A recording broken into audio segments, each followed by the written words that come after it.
Hai semuanya, selamat datang di podcast Gunain Uang. Di sini ada aku sama Hanif yang akan membahas topik yang sekarang menjadi perbincangan hangat di tengah masyarakat, yaitu ada ketimpangan ekonomi. Menurut Hanif, gimana sih tentang ketimpangan ekonomi? Hai Rani dan halo para pendengar. Ketimpangan ekonomi itu adalah perbedaan mencolok antara pendapatan dan kekayaan antara kelompok orang kaya dan kelompok orang miskin.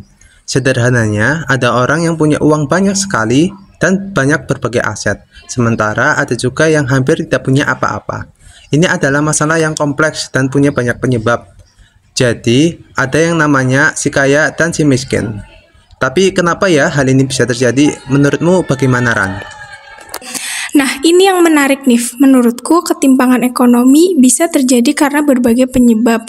Misalnya, akses pendidikan yang tidak merata, kesempatan kerja yang terbatas untuk beberapa kelompok, dan juga kebijakan ekonomi yang tidak selalu berpihak kepada semua lapisan masyarakat. Orang kaya cenderung memiliki lebih banyak kesempatan untuk meningkatkan kekayaannya, sementara orang miskin sulit keluar dari lingkungan kemiskinan. Dan satu lagi penyebab yang cukup menarik yaitu perkembangan teknologi yang juga berperan dalam ketimpangan ekonomi ini. Yap, memang benar. Perkembangan teknologi memang berdampak besar. Di satu sisi, teknologi membuka peluang baru dan meningkatkan efisiensi. Namun, di sisi lain, teknologi juga bisa memperbesar ketimpangan. Orang yang memiliki akses dan kemampuan memanfaatkan teknologi akan mendapatkan keuntungan lebih banyak. Sementara, mereka yang tertinggal secara teknologi akan semakin terpinggirkan.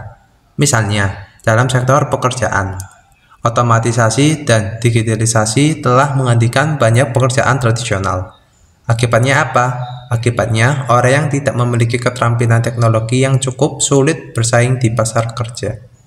Menurutmu gimana, Ran? Gimana kita bisa mengatasi hal ini? Apa yang bisa kita lakukan untuk mengatasi hal ini? Menurutku, salah satu cara untuk mengatasi ketimpangan akibat teknologi adalah dengan meningkatkan akses dan kualitas pendidikan. Pendidikan yang baik bisa meningkatkan kualitas sumber daya manusia agar mereka dapat menghadapi perkembangan teknologi yang semakin pesat. Selain itu, pemerintah dan sektor swasta perlu berkolaborasi dalam menyediakan pelatihan keterampilan dan program pengembangan kapasitas bagi masyarakat. Aku sangat setuju dengan pendapatmu. Peran pendidikan sangat penting. Pendidikan bisa menjadi alat yang efektif untuk mobilitas sosial. Dengan pendidikan yang baik, seseorang memiliki kesempatan lebih besar untuk mendapatkan pekerjaan yang layak dan meningkatkan kesejahteraan mereka. Namun, tantangannya adalah memastikan semua orang memiliki akses yang sama terhadap pendidikan berkualitas. Ini termasuk akses ke fasilitas pendidikan, guru yang berkualitas, dan kurikulum yang relevan dengan perkembangan zaman. Kira-kira, ada tidak ya kebijakan pendidikan yang berhasil mengurangi ketimpangan ekonomi di negara lain agar dapat menjadi contoh bagi kita?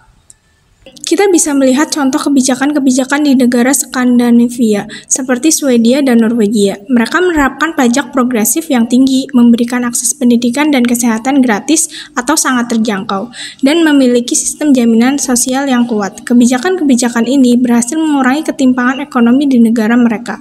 Selain pendidikan, faktor apa lagi ya, Nif, yang dapat berkontribusi untuk mengurangi ketimpangan ekonomi? Menurutku, selain pendidikan, mungkin kebijakan ekonomi yang adil dan inklusif juga sangat penting, Ran. Misalnya, kebijakan yang mendukung usaha kecil dan menengah, program-program bantuan sosial, serta akses yang merata terhadap layanan kesehatan dan infrastruktur. Pemberdayaan perempuan dan kelompok marginal juga langkah yang penting. Pemerintah perlu memastikan bahwa kebijakan yang dibuat tidak hanya menguntungkan segelintir orang, tetapi juga menciptakan kesempatan bagi semua lapisan masyarakat. Dampak apa yang terjadi jika ketimpangan ekonomi ini dibiarkan menurut Ran? Nah, dampaknya sangat banyak nih. Pertama, ketimpangan ekonomi bisa menyebabkan ketidakstabilan sosial. Orang yang merasa tidak mendapatkan kesempatan yang adil bisa menjadi frustasi dan marah, yang akhirnya bisa memicu konflik sosial. Kedua, ketimpangan juga bisa memperlambat pertumbuhan ekonomi. Jika hanya sebagian kecil orang yang memiliki kekayaan dan mereka tidak membelanjakan uangnya di dalam negeri, maka perputaran uang yang terjadi akan melambat dan ekonomi bisa stagnan. Ada contoh nyata yang bisa kita lihat di sekitar kita. Contoh nyatanya, kita dapat melihat di kota-kota besar, ada orang yang tinggal di rumah mewah dengan segala fasilitas. Sementara tidak jauh dari situ ada juga yang tinggal di perkampungan padat dan kondisi yang memprihatinkan. Ini menunjukkan bahwa ada ketimpangan yang besar antara si kaya dan si miskin. Bagaimana menurutmu, Nif? Seharusnya pemerintah melakukan apa dalam mengatasi ketimpangan ini? Jadi gini, pemerintah memiliki peran yang sangat penting. Mereka bisa menerapkan kebijakan fiskal yang progresif, seperti pajak yang lebih tinggi untuk orang yang kaya dan subsidi untuk kelompok yang kurang mampu. Selain itu, investasi dalam infrastruktur dan layanan publik yang merata juga sangat penting. Misalnya, membangun sekolah dan rumah sakit di daerah terpencil agar semua orang mendapatkan akses yang sama. Tapi, seharusnya nggak cuma pemerintah saja yang harus berperan. Sebaiknya sektor swasta juga ikut membantu memperbaiki ketimpangan ekonomi di Indonesia.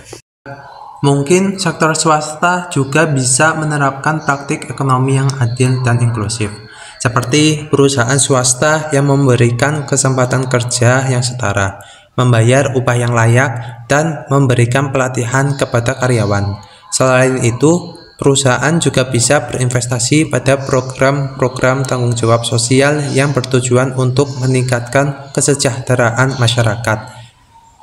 Itu kan kalau perusahaan dari swasta. Lalu bagaimana dari individual? Apa yang bisa dilakukan oleh individu untuk membantu mengurangi ketimpangan ekonomi? Menurutmu bagaimana, Ran? Individu juga bisa berkontribusi loh, Nif, dengan cara yang sederhana namun berdampak. Misalnya dengan mendukung usaha kecil dan menengah di sekitar kita, berpartisipasi dalam kegiatan sosial, dan menyebarkan kesadaran tentang pentingnya keadilan. Selain itu, individu juga bisa terus meningkatkan keterampilan dan pengetahuan mereka agar bisa berkontribusi lebih baik lagi di masyarakat. Apa ya, Nif, yang terjadi jika semua elemen berkontribusi mengurangi ketimpangan ekonomi? Pastinya, jika kita semua berkontribusi, dampaknya bisa sangat besaran. Kita bisa menciptakan masyarakat yang lebih adil dan sejahtera, di mana semua orang memiliki kesempatan yang sama untuk sukses. Ketimpangan yang berkurang juga bisa meningkatkan stabilitas sosial dan pertumbuhan ekonomi yang berkelanjutan. Selain itu, hubungan antar individu dan kelompok dalam masyarakat akan menjadi lebih harmonis. Itulah yang terjadi bila semua berkontribusi dalam mengurangi ketimpangan ekonomi. Namun, hal itu terlalu indah untuk dibawa ke dunia nyata. Kita balik lagi ngomongin tentang pendidikan. Menurutmu, bagaimana peran pendidikan, Ran, dalam mengurangi ketimpangan ekonomi? Menurutku, pendidikan memainkan peran kunci, Nif. Dengan pendidikan yang baik, seorang dapat meningkatkan peluang mereka untuk mendapatkan pekerjaan yang lebih baik dan pada akhirnya meningkatkan taraf hidup mereka. Namun, pendidikan harus didukung dengan kebijakan yang adil dan akses yang merata. Kita juga perlu memastikan bahwa kurikulum yang diajarkan relevan dengan kebutuhan pasar kerja saat ini atau masa depan. Menurutmu, tentang apa saja yang dihadapi dalam upaya mengurangi ketimpangan di Indonesia ya, Nif? Menurutku, salah satu tantangan besar adalah populasi produktif yang akan mencapai masa jayanya pada tahun 2045, atau yang biasa dinarasikan sebagai Indonesia Emas 2045. Itu merupakan hal yang bagus. Namun, jika tidak diimbangi oleh pertumbuhan kualitas sumber daya manusia, potensi ini tidak akan bisa dimanfaatkan dengan optimal, dan malah akan menjadi tantangan bagi bangsa Indonesia.